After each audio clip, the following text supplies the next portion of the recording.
If peak China actually exists, I think it would be impossible for China to surpass the United States and become number one in the world.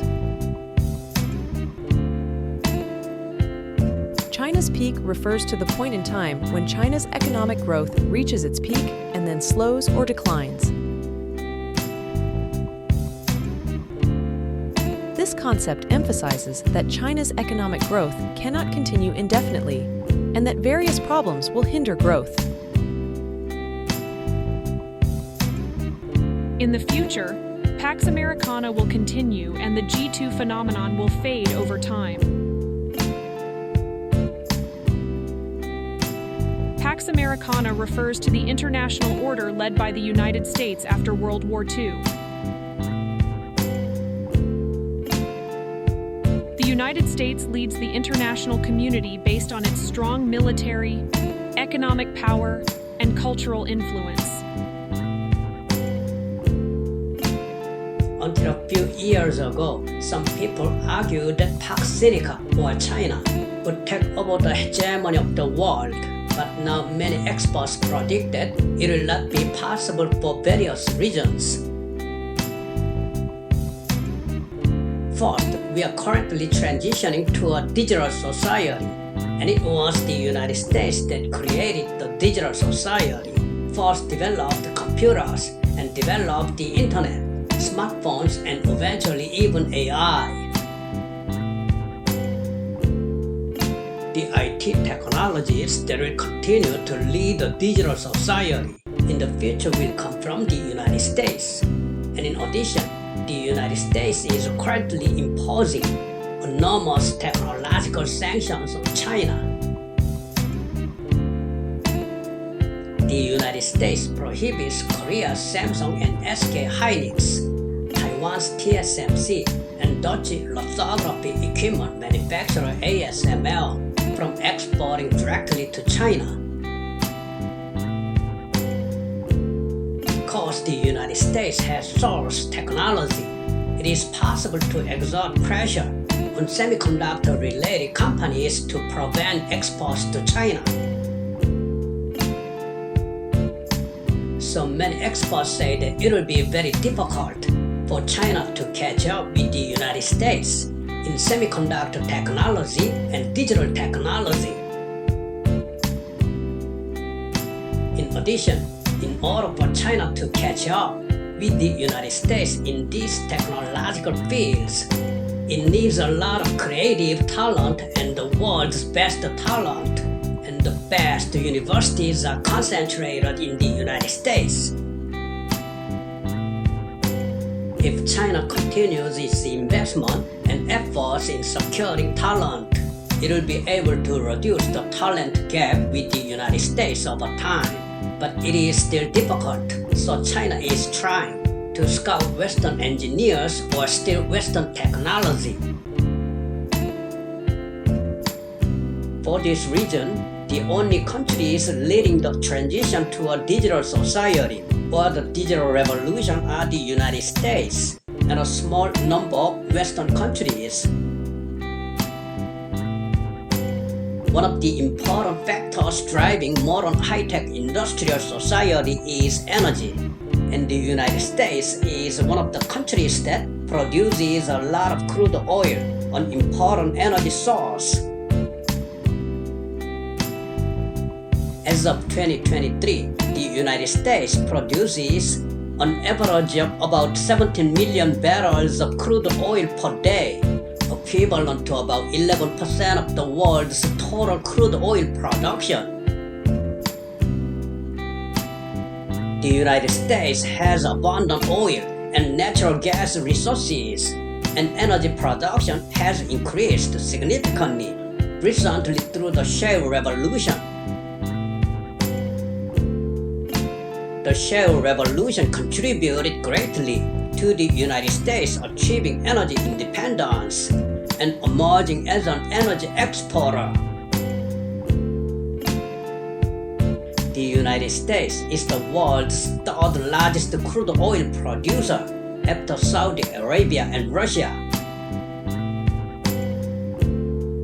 The The United States is rich in agricultural products as well as energy, and is the country that exports the most agricultural products in the world. As of 2023, the United States exported approximately $140 billion worth of agricultural products, equivalent to approximately 14% of the world's total agricultural products. The United States exports agricultural products to major countries around the world, including China, the European Union, and Japan. The United States has strong agricultural competitiveness based on large farmlands, abundant agricultural resources, and cutting-edge technology, and plays an important role in the global agricultural market. The United States supplies food to other countries around the world through agricultural exports, and is a leader in international agricultural cooperation. In the end, the United States is the only country that is self-sufficient in technology, energy, and food. And if in an emergency situation the United States imposes sanctions on agricultural products, food, and energy, just as it sanctions China on cutting-edge technology, no country will be able to withstand it.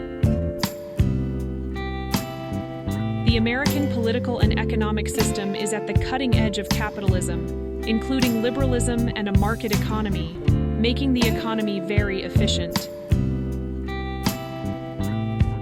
On the other hand, China has an inefficient system of communism and a one-party dictatorship, so free market reforms are inefficient and practically impossible. Another advantage of the United States is its young population. It has reasons to encourage immigration, but in 2023, the birth rate will be about 1.65. America's young population contributes to a growing labor force and economic growth, and in addition, the young population is a key driver of the consumer market.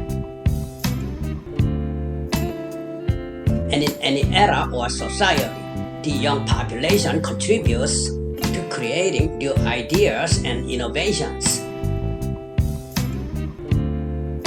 In the United States, immigration contributes to population growth and an expanded labor force, and immigration promotes cultural diversity and social vitality. But while immigration can contribute to America's economic growth, it can also create social integration challenges. However, China's current birth rate is only 1.0 as of 2022. China is the country with the second fastest aging rate in the world after Korea, and its total population is also decreasing. Moreover, since 2014, the working age population has been decreasing faster. So I think it is impossible for China to surpass the United States and become the world hegemon. In China, Xi Jinping did not pursue the Chinese dream as Deng Xiaoping wanted, but instead had to practice Taoguang Yanghui, put away his sword, and further develop his skills until China's power was equal to that of the United States. In order to make it easier for Xi Jinping to extend his rule in China, he raised the hopeful slogan of the Chinese dream to capture the hearts of the people and make it easier for him to extend his rule. Of course, Xi Jinping also promoted the Chinese dream internationally, making neighboring countries as well as the United States, the world's hegemon, afraid.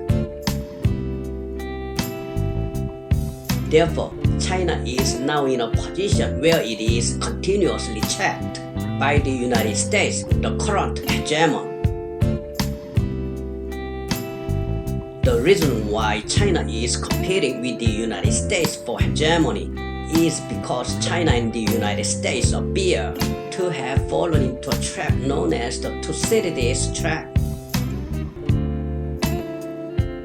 According to historical records, the Thucydides trap theory is that existing hegemons always fight when new hegemons emerge. Trump is a politician on the side of white workers in the Rust Belt who are dissatisfied with the loss of jobs in America's steel and automobile industries.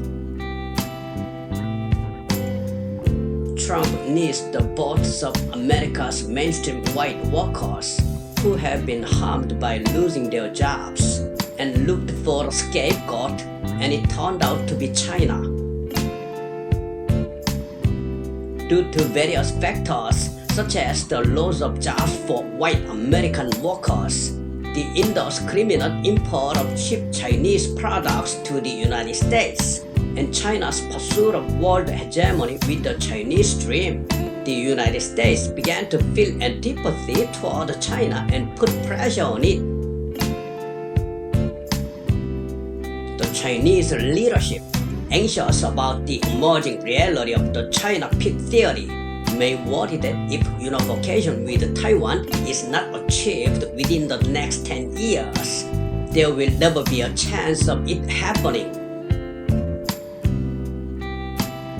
Although the United States had no disagreement with China's policy of one China, it did not want China and Taiwan to be unified.